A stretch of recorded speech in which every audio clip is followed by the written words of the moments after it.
It's caught in the crossfire.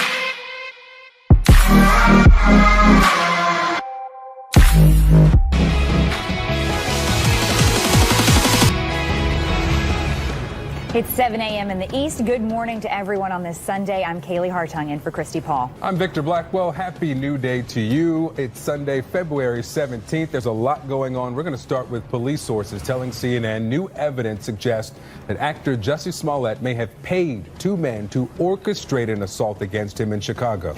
President Trump's pick for U.S. ambassador bows out.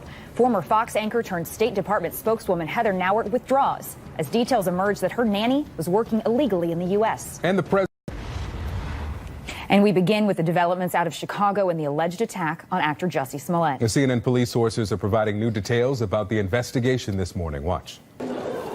Two law enforcement sources with knowledge of the investigation tell CNN that Chicago police believe actor Jussie Smollett paid two men to orchestrate an assault on him that he reported late last month, an allegation Smollett denies. The men, who are brothers, were arrested Wednesday but released without charges Friday after Chicago police cited the discovery of new evidence. The sources told CNN the two men are now cooperating fully with law enforcement.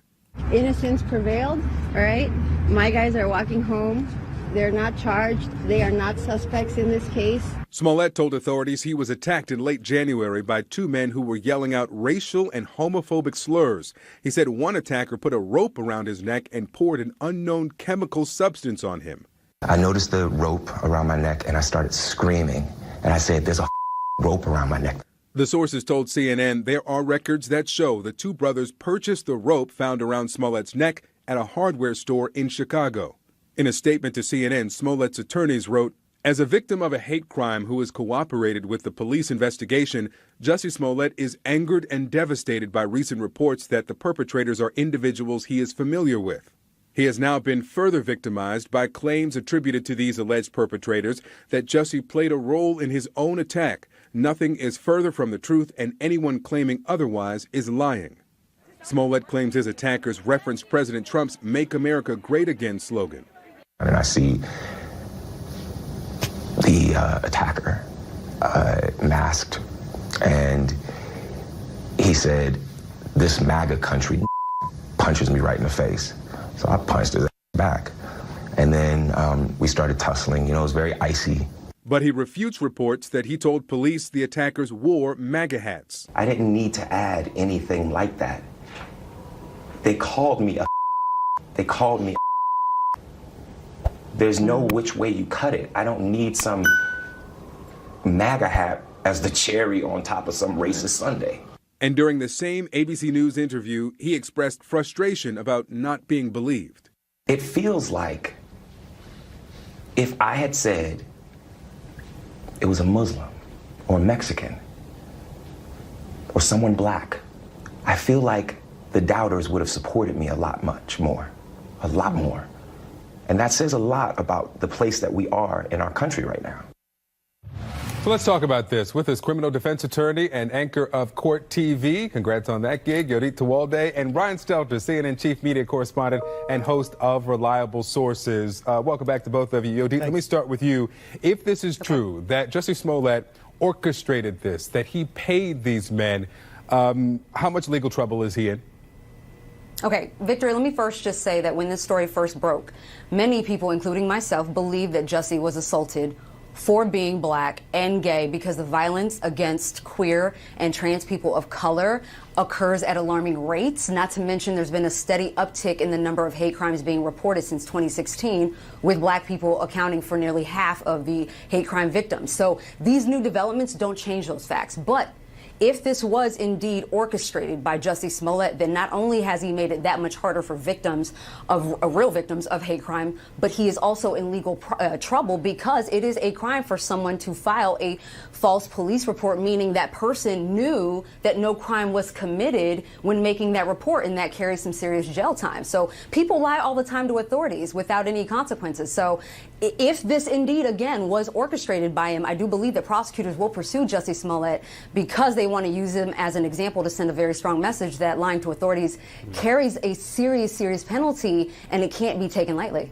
I appreciate your making that clear, offering those statistics that the increase of violence against the LGBTQ people of color in this country is up. And do not use this, if it is indeed a hoax, to dismiss those allegations of people who are actually being the victims of those attacks. Brian, let me come to you and what you're hearing professionally on the side of Jussie Smollett and Fox. I mean, a couple of days ago, mid last week, they came out with a statement and said there's no way that we were going to drop him from this show. Any report suggesting that is false. Are they saying anything now? No, nothing since these new reports about the police believing that he orchestrated this plot. Nothing new from Fox, the studio that employs him. Look, he's a beloved cast member on Empire. A lot of viewers love him. There was an initial rallying around him when this report came out about this alleged assault because it was so disturbing. The description that he provided to police was so disturbing. But there was also a rush to judgment, Victor, by political activists, by some Democratic politicians, by others who describe this as a modern-day lynching, etc.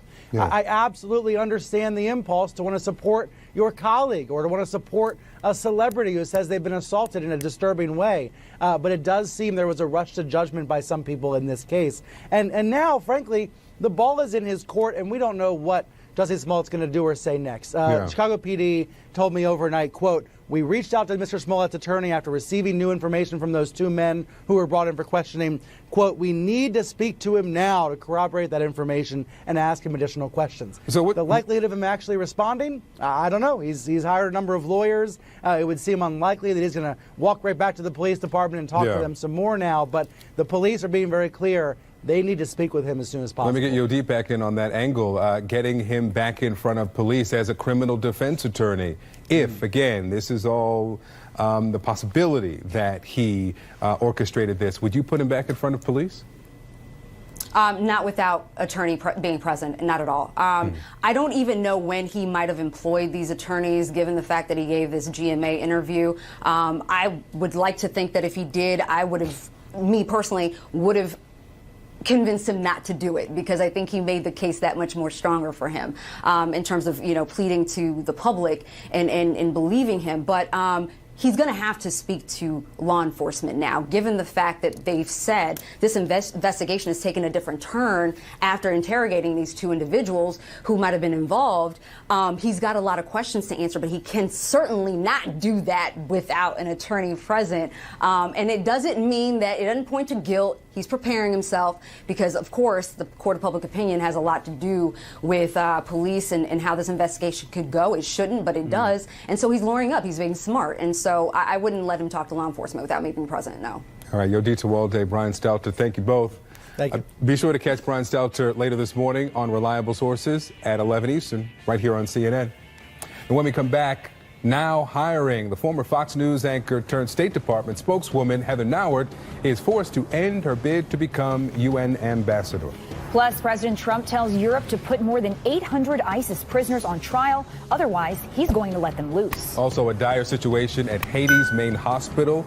During those violent protests, there's a shortage of medicine. A lot of doctors and patients have left. A CNN report ahead. This is CNN Breaking News. State Department spokeswoman Heather Nauert is ending her bid for UN ambassador. Sources tell CNN Nauert hired a nanny who was not legally allowed to work in the U.S. and was not paying taxes. Officials say the nanny has since paid the taxes she owed back. CNN national correspondent Kristen Holmes joins us from West Palm Beach. Good morning, Kristen. How did we get here?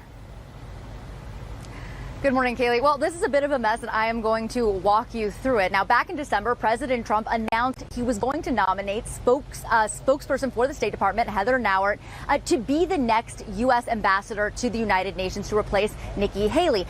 Now, this nomination was never sent to the Senate, which raised some eyebrows, but others thought it might just be a bureaucratic hang-up. This is, in fact, obviously Washington. Now, that was until last night when Nauert withdrew herself from consideration. We want to pull pull up a statement here.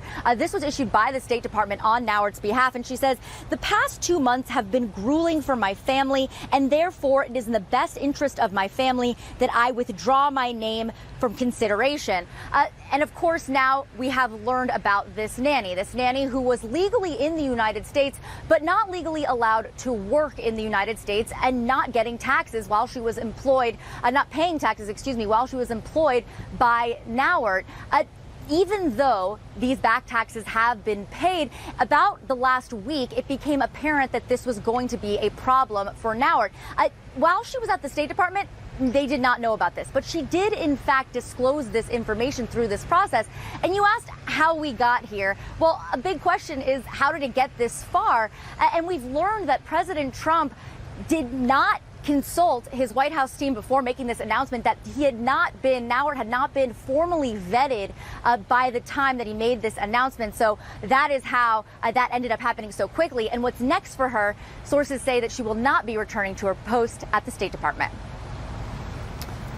Kristen, thanks so much. And we hear that President Trump began discussing with advisors last night who would fill this UN role now. And joining me now, CNN political commentator and political anchor for Spectrum News, Errol Lewis. Errol, good morning. Good morning.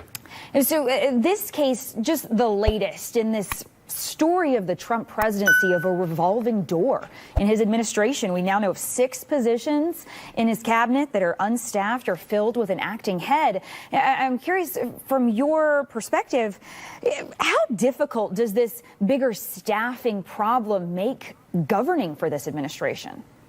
Well, it makes it tremendously difficult, and you often hear the president talk about it. It's a sort of a 2 or 3 stage problem. The administration never really got off to a good start.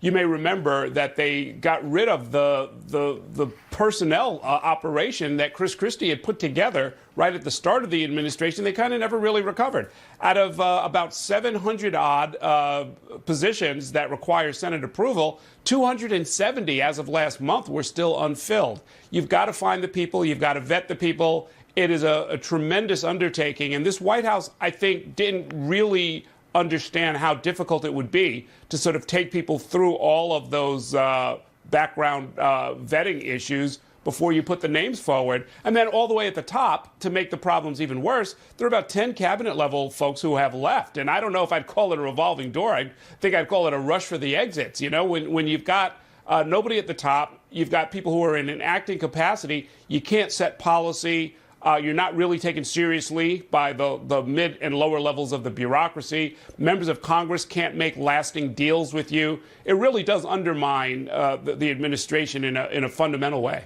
And yet President Trump has tried to put a positive spin on this, saying these acting heads give him flexibility. But in terms of this UN vacancy in particular, it was nearly 6 months ago that Nikki Haley left that post, and we saw Secretary of State Mike Pompeo take the lead for the U.S. at the UN Security Council meeting on Venezuela last month, and diplomats say that things are going smoothly under the acting ambassador, Jonathan Cohen. But what impression does this situation now at the UN give off to our allies and partners there? Well, it's a little bit more difficult, I think, than look, let's be clear. Heather Nauert might have done a fine job. She didn't have the same diplomatic or political or academic experience than many of her most illustrious predecessors, but she might have grown into the job. She might have figured it out. Without her there, though, you have to wonder what the White House is going to do. What path do they want to take? This is somebody who has to think on their feet, somebody who has to deal with some very, very sharp, very aggressive adversaries, people from adversarial nations who in many cases have long-standing, deep, rich experience. So whoever is going to sit there and defend America's interests in the UN day after day is going to have to be somebody who's really got a lot of talent or a pedigree, some experience that they can fall back on. So we'll see which way the White House goes. I mean, I don't think hiring one of his buddies out of Mar-a-Lago is going to be the way to go, but you know, this White House has surprised us time and again. When you speak about defending America on the world stage, yesterday we saw Joe Biden doing just that. He was in Munich for the security conference, and he didn't mention Trump by name, but he made it clear that he doesn't agree with the way he's governing. Listen to this. I promise you as my mother would say, this too shall pass. We will be back. We will be back. Don't have any doubt about that. I don't think Joe Biden is throwing his name in the hat for UN ambassador, but what sort of statement did you see him making there? Well, look, Joe Biden has been contemplating whether or not to make what I guess would be his third run for president. Every indication is that he's getting the bug, just like many other Democrats, that he's got the experience, he's got a lot of attention, he's got a lot of people who I'm sure are willing to write checks for him and at least get him off the ground. I'd be very surprised if he doesn't run at this point. And what you just showed is one of the indications that this is somebody who really, really wants to be back in the limelight. And he had the light shining very bright on him in Munich yesterday. Errol Lewis, we really appreciate your time. Thank you. This morning, Acting Defense Secretary Patrick Shanahan will start looking for funding sources for President Trump's border wall. You'll remember last week the president declared a national emergency. The administration has said a total of $6.1 billion will be diverted from the military to pay for the wall. Shanahan will have the final say on how much will be taken from which programs, but a military official says he is likely to approve $3.6 billion from construction projects. Today on State of the Union with Jake Tapper, Senator Sherrod Brown and House Intelligence Chairman Adam Schiff both weigh in on the president's national emergency declaration. That's State of the Union, 9 Eastern, right here on CNN. And up next here on New Day, Senator Bernie Sanders has reportedly recorded a video saying he will launch another presidential run in some form. We'll delve into that when we come back. This is CNN Breaking News.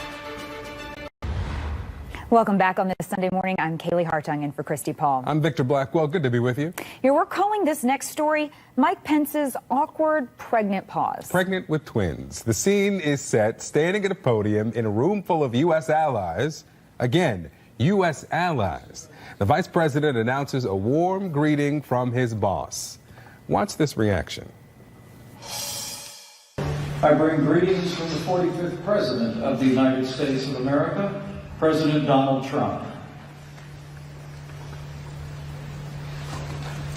The last August. So there you have it, the 5-second pause for applause that just never happened. Clearly not what he expected in that crowd.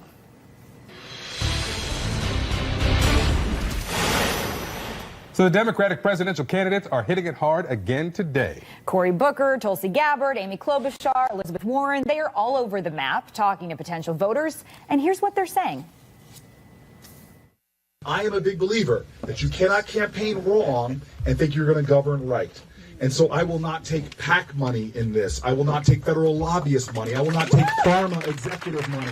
The minimum wage was set to support a family of 3. Today, a minimum wage full-time job in America will not keep a mama and a baby out of poverty, and that's why I'm in this fight. We don't pass gun reform in this country because of the NRA. But it's not about the Second Amendment or hunter's rights. Let me be really clear. It's about the gun manufacturers that fund the NRA that want to sell more weapons. When you look at the declaration of national emergencies in the past, it has been for actual national emergencies. It has been for things like hurricanes and firefighters and earthquakes and things like that. When we are looking at an administration that has a policy of taking babies from their fathers and mothers at the border, that is not about border security. That is a human rights violation. And it's being reported that Senator Bernie Sanders has recorded a video saying he's going to launch another presidential run in some form. Politico reports that he will say he's running, but it's going to be a full candidate. But is it going to be a full candidacy or just an exploratory committee? All right, joining me now, Peter Beinart, CNN political commentator and contributing editor at The Atlantic. Peter, welcome back. Thanks. So let's start here with Senator Sanders and this recording reportedly that he's going to get into the race. In 2016, he had the, let's call it the progressive lane pretty much to himself. And he was calling for Medicare for all. Secretary Clinton was saying that it's never, ever going to happen. That lane is pretty crowded this time around. Can he come in and dominate that lane again? I think it's going to be hard. He does have a huge network of people from his last presidential campaign, which gives him something of an advantage. The challenge, as you said, though, is that many of his, in some ways, he's a victim of his own success, which is that many of the agenda items that he put forward back in 2016, which were considered quite radical then, free college, $15 minimum wage, Medicare for all, for instance, are now basically embraced by all of the Democratic candidates. And some of those candidates might have certain advantages that he doesn't have, for instance, more appeal to African Americans, for instance. I think he's going to have to find new ways of distinguishing himself. I would look at foreign policy. Foreign policy may be the clearest area where I think you'll see him running significantly to the left of the other candidates. Okay, so speaking of lanes and you know, kind of pulling yourself apart from the field, let's talk about former Vice President Joe Biden. He was at the Munich Security Conference yesterday talking about America's role in the world. He may have this party elder kind of role, that lane to himself, but how long can he stay on the sideline? I mean, that's a question that comes up almost daily now, considering that the other candidates are getting in. I mean, he won't be the last to get in, but when does he have to make the call? I'm not sure Joe Biden's issue is so much which exact week he enters the race. I think Joe Biden's challenge is the Democratic Party has changed really dramatically in a fairly short period of time. And Joe Biden has a very, very long track record at a time when you could be a Democrat and take positions that are now really anathema. So if you go back and look at Joe Biden's records, for instance, on deregulating Wall Street, or his treatment of Anita Hill, or his views on abortion, or a whole series of issues, those were more mainstream in the Democratic Party now, but they're really hard to defend today, his support for the Iraq War. I'm just not sure how much tolerance there's going to be in today's Democratic Party for some of the positions that Joe Biden took in the past. So you believe that these polls that show him far ahead in primary choices are just name recognition? He's not now having to defend his positions over the last 30, 40 years? Yeah, I think so. I think it's mostly name recognition. Joe Biden might have certain strengths as a general election candidate, but you have to remember Iowa, the Iowa caucus is really dominated by Democratic activists. The Democratic Party activist base, which plays a disproportionate role in nominating candidates, has been moving in a very progressive direction, and I think it's going to be challenging for Joe Biden. I think he's going to have to, frankly, spend a fair amount of time explaining and even apologizing for previous positions he took, and that's never a good position as a politician. Let's talk about the progressive direction. Yesterday, President Trump tweeted out a video, clips of his State of the Union address, including his line about America never being a socialist nation, and kind of pointing out some of the Democrats who were there, who were in Congress, and previewing what could be his argument going into 2020, right? I mean, going against raising taxes on the super wealthy, against Medicaid for all. But if you look at the popularity of some of these programs, Medicaid for all, 54%, according to recent polls, support that. 70% support higher taxes on earnings above $10 million. Did this first SWAT work, and is this a good position potentially for the president? Look, I'm not a fan of Donald Trump in any way, shape, or form, but I think politically this is actually a pretty shrewd move for him. There are a lot of Republicans who are somewhat uncomfortable with Donald Trump. So Donald Trump is not going to win this re-election if the campaign is simply a referendum on him. He has to make it a contrast. He has to basically say to a whole bunch of Republicans and independents, look, you may not like my style or some of the things that I've done, but these Democrats are really crazy now, really threatening, even more threatening than I am. And I think socialism and opposition to socialism is something that will unite Republicans, even some of those who are concerned about Donald Trump. The policies, yes, if you look at the specific policies, they generally poll pretty well. But socialism as a rubric, you notice particularly they're continuing to tie it to Venezuela. Bernie Sanders, when he talks about socialism, he talks about Norway and Denmark. But talking about Venezuela is a way of making it sound more frightening, suggesting to Americans that somehow this would not be America as we know it anymore. And given that Donald Trump's in a relatively weak position, I think this is a pretty good play for him to make. In the same vein, the Green New Deal, which was released a couple of weeks ago, Representative Alexandria Ocasio-Cortez was out this weekend with her inaugural address defending the Green New Deal. Do you think that's a net positive or net negative for some of, not all, but some of the Democratic primary candidates who've endorsed it? I think it's important to understand that people like Alexandria Ocasio-Cortez are playing a longer game here.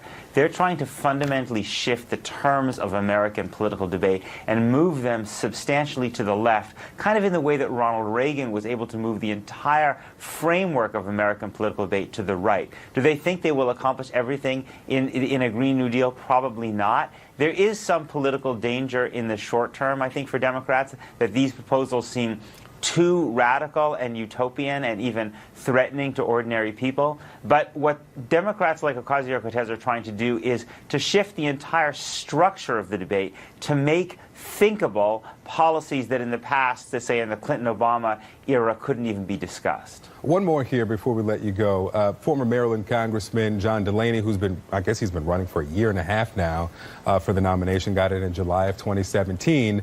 He was asked here on CNN last night if it's a disadvantage in this party, this cycle, to be running as a white man. Here's his response. I don't have any advantage running for president as a white man, which I would have across history, right? So the way I look at it right now is I think the Democratic Party voters are going to elect the person who they think is the best leader, and they're not going to think about all these other stuff. Two questions. What do you think about his answer, and do you think he has an advantage or disadvantage as a white man? I think his answer is really naive. The truth is that race still plays and gender both play huge impacts on the way that candidates are evaluated. Let's look at Cory Booker, for instance, who has this kind of very loving, kind of Mr. Nice Guy persona. Cory Booker partly understands that as an African-American candidate, it's much harder to express the kind of political anger that white candidates are allowed to express because white voters would react much more negatively to that. That's something that Barack Obama had to deal with as well. Race colors the way that candidates are perceived in really profound ways, even if Americans aren't always really honest about those things. So I think John Delaney is just wrong here. All right, Peter Beinart, good to have you. Thank you. And a reminder, tomorrow night, Don Lemon moderates a CNN presidential town hall in New Hampshire with 2020 presidential hopeful Amy Klobuchar. She will answer voters' questions and discuss what's at stake for the country's future. That's Monday night at 10 Eastern, only on CNN. Ahead, breaking news. We have just learned that more than 1,000 ISIS fighters likely fled Syria in the last 6 months. We'll tell you more about this live from Syria next. Breaking news in the fight against ISIS. More than 1,000 ISIS fighters have likely fled Syria into the remote mountains and deserts of western Iraq in the last 6 months, and they may have taken up to $200 million in cash with them. CNN senior international correspondent Ben Wiedemann is live from eastern Syria with us. Ben, what do you know about this breaking news? Well, this doesn't really come as a surprise because we've known that as the campaign has continued against ISIS, not only in Iraq as well as here in Syria, that ISIS fighters oftentimes are able to escape from advancing forces. They sometimes mix in with the local population. And in the case of Syria, they can go to the mountains and deserts of Iraq, which the Iraqi army and other forces simply aren't capable of completely keeping an eye on. Many of their troops are, for instance, pinned down in places like Fallujah, Tikrit, and Mosul, where they require a large military presence. And really, the number of more than 1,000 contrasts with what we heard from Joseph Votel, the head of the U.S. Central Command, who said that somewhere between 20 and 30,000 ISIS fighters are on the loose, and the evidence of their presence is very clear in many places. In fact, for instance, yesterday at 10 a.m., not far from where I'm standing, there was an attack by an ISIS sleeper cell on a four-wheel vehicle belonging to the Syrian